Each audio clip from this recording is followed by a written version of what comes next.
চূড়ান্ত অমানবিক হাসপাতাল আর রোগীর পরিবারের এই হেনস্থার খবর করতে গিয়ে আক্রান্ত 24 ঘন্টা রাস্তায় ফেলে বেধড়ক পেটানো হলো আমাদের প্রতিনিধি সন্দীপ সরকারকে।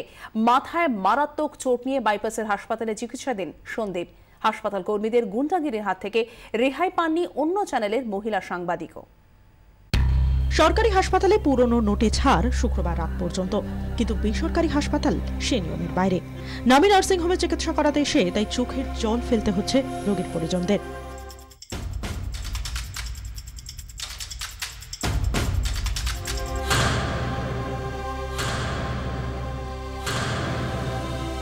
বিলের টাকা না মেটানোয় ডেঙ্গি সেরে যাওয়ার পরও হাওড়ার সুকান্ত ছাউলেকে ছাড়ছিল না হাসপাতাল। 40,000 টাকার খুচরো জোগাড় করে পরিবার, তারপরও চলছিল হয়রানি। খবর পেয়ে নিউ আলিপুরের বেসরকারি হাসপাতালে পৌঁছে যান আমাদের প্রতিনিধি সন্দীপ সরকার। রোগী হয়রানির খবর ক্যামেরাবন্দি হতেই খেপে যায় হাসপাতাল কর্তৃপক্ষ। নিশানা করা হয় ক্যামেরা।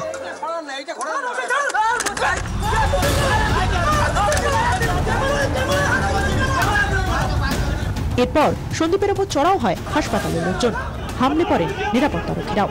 গলা ধাক্কা দিয়ে সন্দীপকে হাসপাতালের বাইরে টেনে হিঁচড়ে বের করে আনা হয়।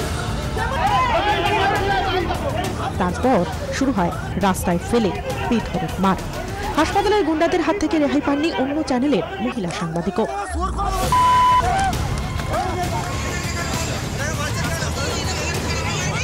মারের চোটে সন্দীপের মাথার পেছনে গভীর ক্ষত তৈরি হয়।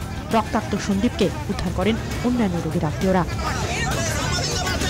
আমি যখন আটকাচ্ছি তখন আমাকে মারতে এসছে, আমি সেফগার্ড করেছি। মারা বই ওই ছেলেটা তখন দৌড়েছে, মানে মানে অমানসিক মার। ও রাস্তায় ওখানে পড়ে গেছে, রাস্তায় যখন পড়ে গেছে তখনও মারছে। যে সিকিউরিটি গার্ডটা মারছে তাকে আমি বসে তার পাটাকে আটকাচ্ছি, আর লাথি মারিস না। ও মানে এমন ভাবে লাথি মারছে, আমি তার পাটাকে আটকাচ্ছি যে আর মারিস না, আর মারিস না। এই কি রে, মরে যাবে তো, মারিস না। সিকিউরিটি ইনচার্জ ছিলেন, ডাক্তার দুজন ডাক্তার ছিলেন, মেরেছেন। এবং যে কটা সিকিউরিটি মেরেছে আমরা তাদের সবাইকেই চিনি।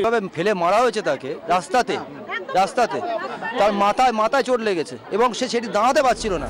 মারাত্মক চোট নিয়ে সন্দীপকে প্রথমে এসএসকেএমে নিয়ে যাওয়া হয়। সেখানে সিটি স্ক্যানের পর চিকিৎসকরা জানান হাসপাতালে পর্যবেক্ষণে রাখা দরকার সন্দীপকে।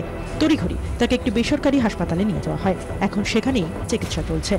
কিন্তু সাংবাদিকের কর্তব্য পালন করতে গিয়ে কেন এভাবে মার খেতে হলো সন্দীপকে? রোগী হেনস্থার খবর ফাঁস করে দেওয়ার আশঙ্কাতে কি এই হামলা?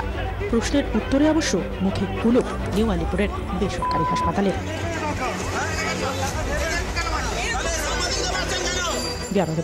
24 ঘন্টা।